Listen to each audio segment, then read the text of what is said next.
Good morning all of you.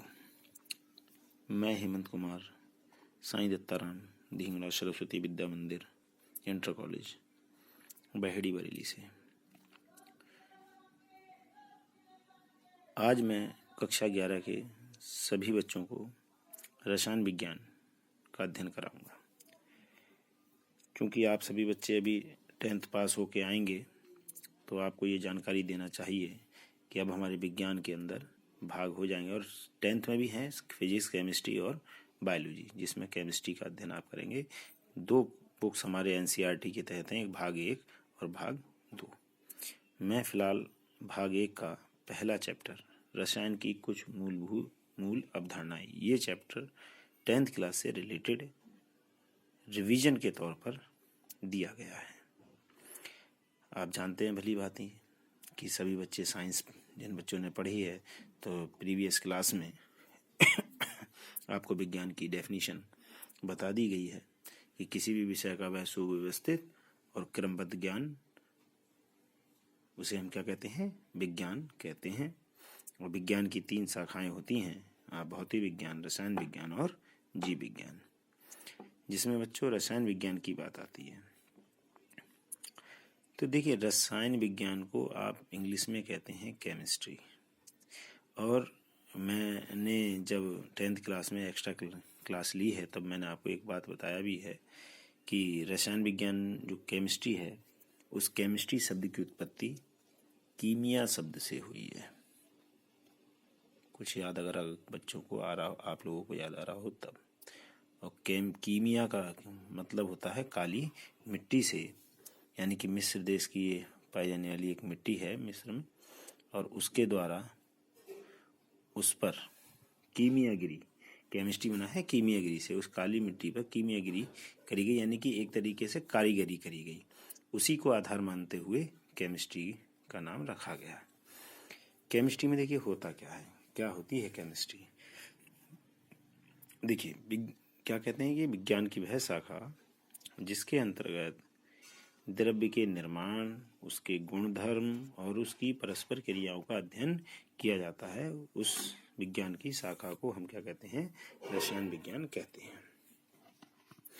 देखिए बच्चों, एक चीज हम बताना चाहें आपको, पूरा जो अपनी प्रकृति है, पूरा जो भी प्रकृति से मतलब पूरा ब्रह्मांड, पूर्ण ब्रह्मांड 2 चीजों से मिलकर बना हुआ है। एक किससे? द्रव्य से, और दूसरा भाग क्या है उसका? ऊर्जा। पूरा ब्रह्मांड इन्हीं 2 चीजों से मिलकर बना हुआ है। किससे? एक द्रव्य से और एक ऊर्जा से। ऊर्जा के विषय में आप जानते ही हैं, फिजिक्स में पढ़ते भी हैं, वैसे भी जानते हैं एनर्जी। और द्रव्य के बारे में भी आप भली भांति जानते हैं। द्रव्य का मतलब क्या होता है? द्रव्य का मतलब ऐसे होता है, प्रकृति में वे सभी पदार्थ जो क्या करते हैं भार स्थान घेरते हैं। प्रकृति में सभी पदार्थ जो स्थान घेरते हैं, जिनमें स्वयं का भार होता है, वो क्या कहलाते हैं? हमारे द्रव्य कहलाते हैं। ठीक है ना। और देखिए, द्रव्य जो होते हैं, द्रव्य इन्हीं द्रव्य, ये प्रीवियस क्लास में आप पढ़ चुके हैं 9th में। द्रव्य का जो वर्गीकरण है, द्रव्य के वर्गीकरण की बात अगर हम करें तो द्रव्य किसी भी मैटर का, यानी कि द्रव्य का जो वर्गीकरण होता है वो 2 प्रकार से होता है। कौन कौन सा होता है? एक भौतिक वर्गीकरण होता है और दूसरा रासायनिक वर्गीकरण होता है। तो भौतिक वर्गीकरण होता है और दूसरा रासायनिक वर्गीकरण होता है। अगर हम भौतिक वर्गीकरण के आधार पर बात करें तो भौतिक वर्गीकरण के आधार पर द्रव्य 3 प्रकार से होता है। एक ठोस होता है, द्रव होता है, गैस होता है। ये आप सब चीज पिछली क्लासों में पढ़ चुके हैं। उसी पिछली क्लासों का ही इस चैप्टर में डिवीजन हुआ है, जिसमें ठोस के विषय में आप जानते हो सभी बच्चों क्या, कि ठोस ऐसा द्रव्य होता है जिसका आकार और आयतन दोनों कैसे होते हैं? निश्चित होते हैं। ठोस में क्या होता है? आकार व आयतन कैसे होंगे? निश्चित होंगे। ये ठोस की परिभाषा आपने पढ़ी है।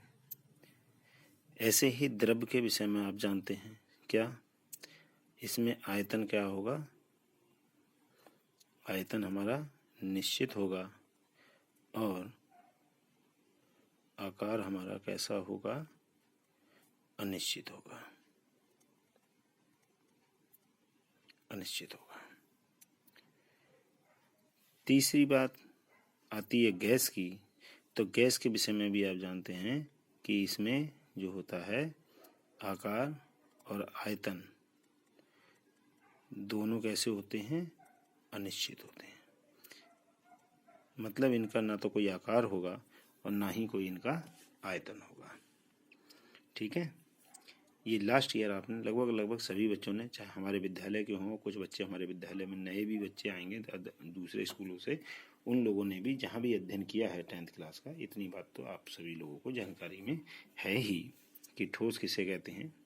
ठोस उसे कहते हैं जी ऐसे द्रव्य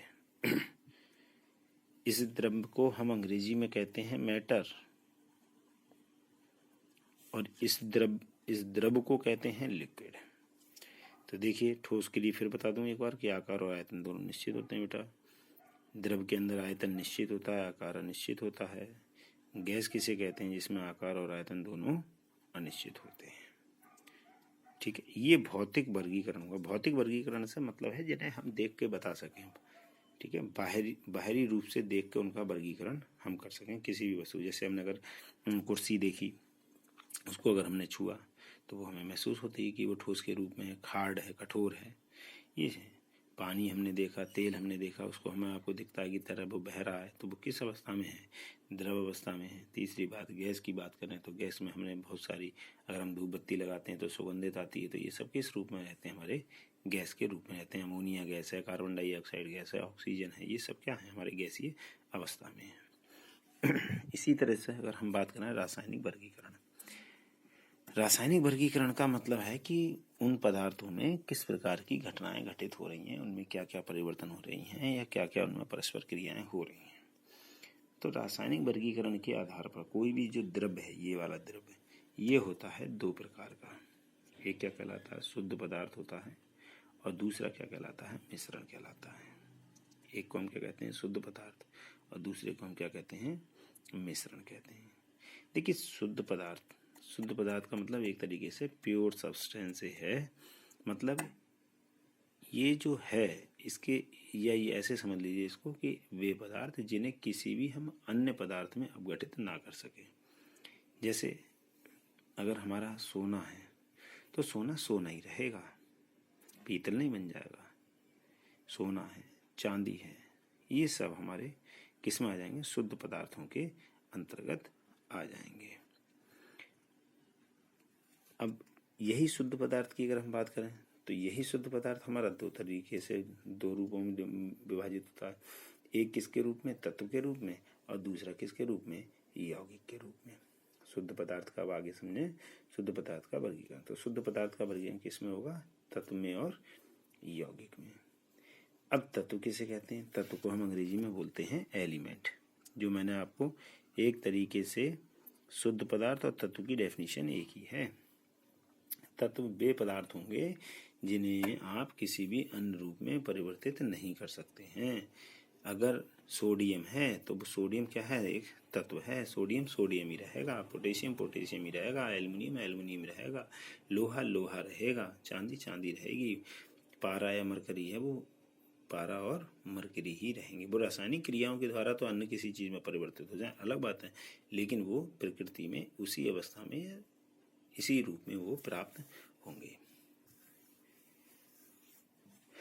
दूसरी बात कहते हैं हम यौगिक की। यौगिक को हम अंग्रेजी में कहते हैं कंपाउंड। यौगिक से मतलब होता है कि जब तत्व कोई भी दो तत्व या तीन तत्व या दो से अधिक तत्व जब आपस में मिलेंगे, और वो किस अनुपात में मिलते हैं? आपने प्रीवियस क्लास में पढ़ा हुआ है, एक निश्चित अनुपात में मिलकर बने होते हैं। उन सभी पदार्थों को हम क्या कहते हैं? यौगिक कहते हैं। ये लास्ट क्लास में आपने पढ़ चुके हैं, शुरू से पढ़ते भी आ रहे हैं। यौगिक का मतलब जब दो या दो से अधिक तत्व एक निश्चित अनुपात में आपस में मिलकर एक नए पदार्थ का निर्माण करते हैं तो वो यौगिक कहलाता है। जैसे हमारा एग्जाम्पल के तौर पर CO2 है। CO2 एक हमारा यौगिक है। क्यों? क्योंकि इसमें अगर अनुपात देखा जाए तो ये 1:2 यानी कि परमाणविक अनुपात है ये।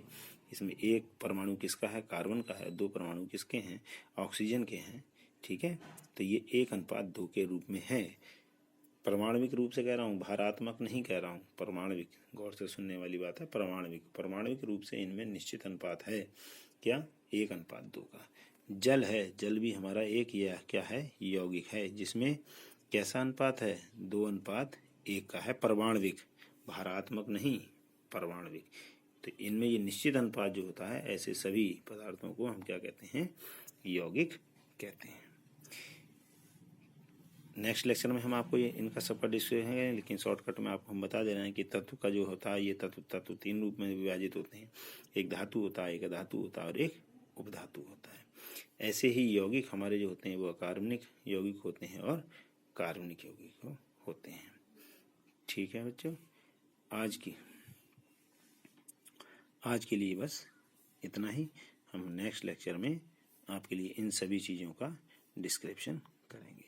ये भी जैसे भी हमें दिशा निर्देश प्राप्त होते जाएंगे, उन्हीं दिशा निर्देशों के अनुसार हम आपको बता देंगे कि आपको ये रिटन वर्क जो है आपको कब से करना है।